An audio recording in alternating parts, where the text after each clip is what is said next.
Would you believe each of us is occupied in selling each day? Yet most of us claim they either can't sell or they are terrified by the thought of cold selling. We convince the kids to eat what's healthy. Selling. We convince the boss we need a bigger budget. Selling.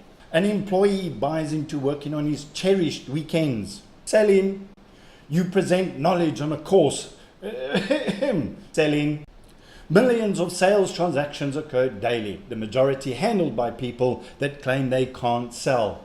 It's a classic case of mistaken framing. But before we get into that, let's do a riddle. Here are 9 dots. Please connect them all by drawing 4 straight lines without lifting your pen. And I'll give you a moment to try it out.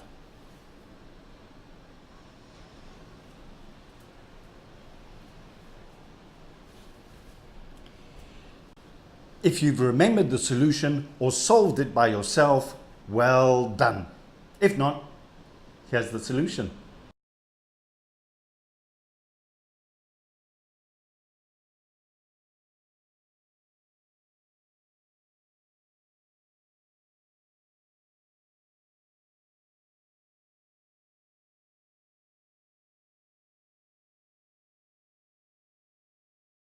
Are you ticked off that the solution went outside the frame? Did any of the instructions given say you must stay inside the frame? No. We are conditioned from early on to stay inside the lines, and we carry that with us even though it inhibits our growth and potential, because that's the right thing. Stay inside the box. Each phase in our life requires a different version of ourselves to successfully accomplish that phase. If we opt to stay inside that old frame, our growth and our success will be retarded. No, I didn't call anyone a retard. Check that bit again. Our growth and development will require us to hop over the self-imposed fences of our personal frames. In order to do that, we need to do 2 things. First, we must have the courage to hop over the fence.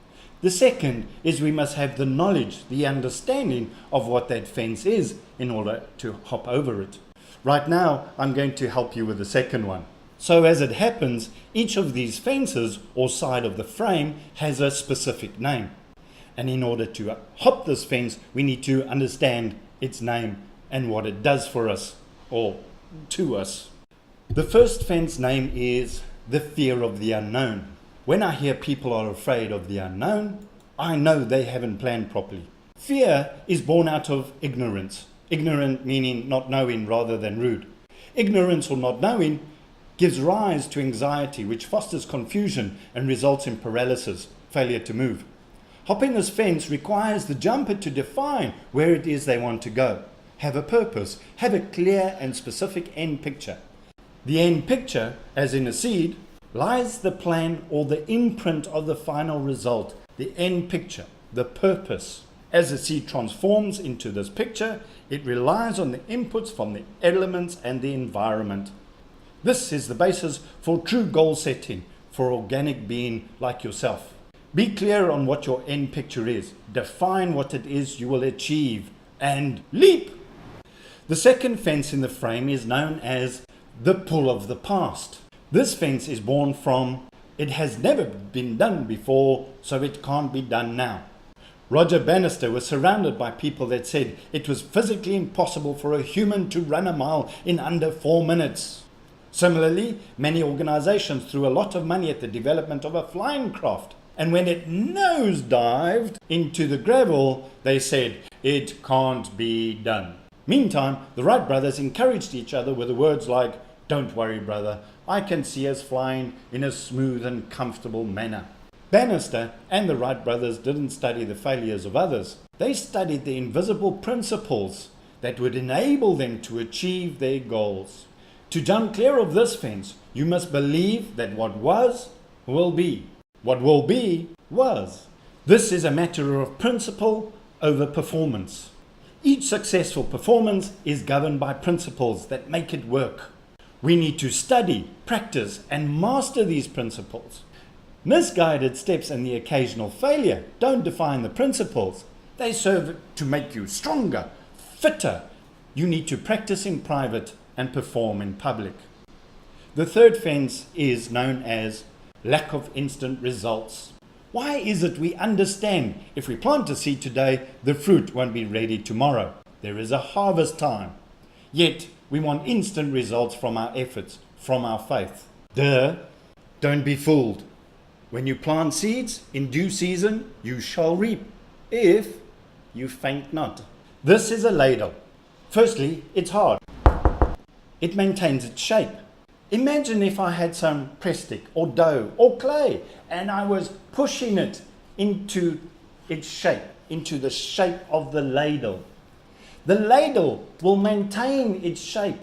The dough or the clay will take on the shape of the ladle that it's pressed into, or the shape of the mold that it is pressed into. And once it's cooked or left to harden, the dough or clay will maintain the shape too.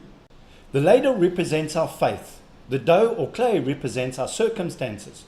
The plasticity of our surroundings will conform to the shape of our faith as we will it.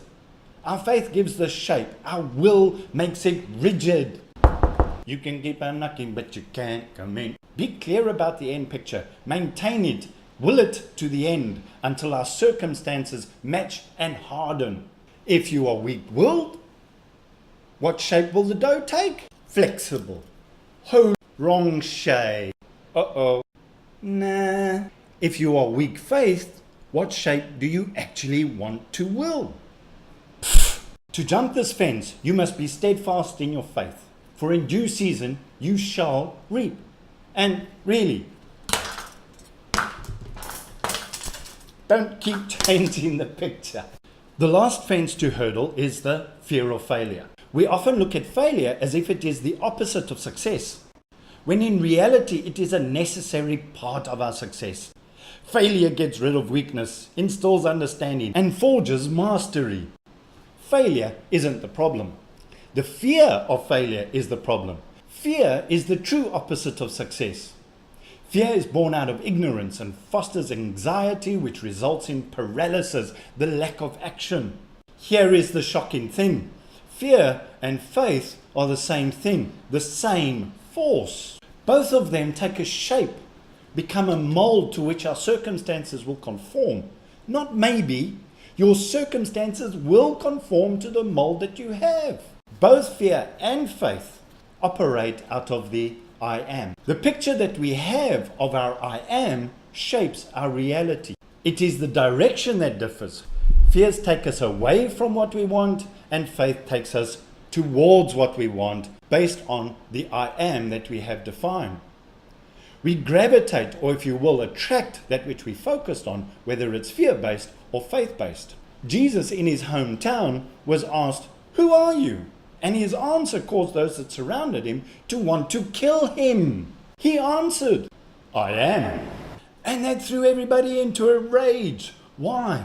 Because I am is the name of God, behind which he inserts the roles that he plays in our lives, the actions that he will take to make us whole and happy. When you and I use the I am, we ignite the power of God and every supernatural thing that is in this universe that will engage passionately enforcing the I am, or the mold that you have.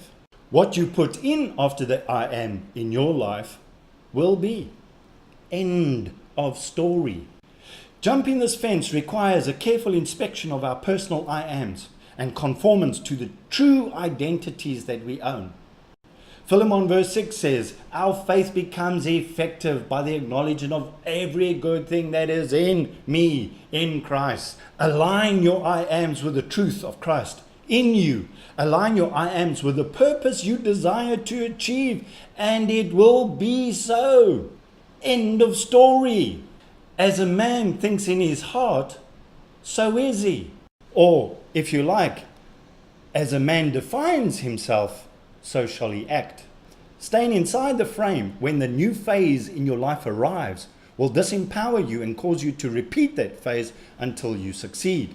Each new phase in your life requires you to jump the fence and develop into the I am you need to be in order to have success. You may have one of these fences, you may have them all. In any event, I hope you find the courage to hop. Right, let's wrap up by summarizing what these fences mean to you, the seller. Fence 1, fear of the unknown. You as the seller must plan your outcome. Not the specific steps that you need to achieve, but the end picture. Plan yourself closing the deal.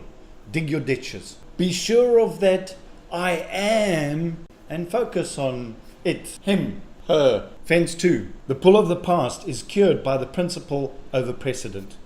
It doesn't matter what happened in the past. What matters is what you are creating or doing right now. Don't let your past dictate to you. Control it, but define how your I am steps forward now. Fence 3 is the lack of instant feedback, and it requires you to be patient and trust the process. Forge those relationships. Get that database George was talking about. Make the calls. Pay your dues. Don't be fooled. In due season, you shall reap. Fence number 4, the fear of failure. Failure is a part of the process. Learn and shape your I am from the failure's lessons. Success is a numbers game. Keep on keeping at it. Don't allow fear to paralyze you. Be active, but act out of your I am. That will guide you to what you must do and how you must do it. Quick summary. 1, plan. Plan your I am, plan your end picture. 2, pull of the past. Don't worry about what happened yesterday. Worry about what's happening now. Step 3, lack of instant results. You're not going to get the harvest tomorrow. Keep on keeping at it. Keep on. 4, fear of failure. Failure is not the end of the road. It is merely a part of the success process. Make sure your I am is clear. That's what's going to guide you. See you soon.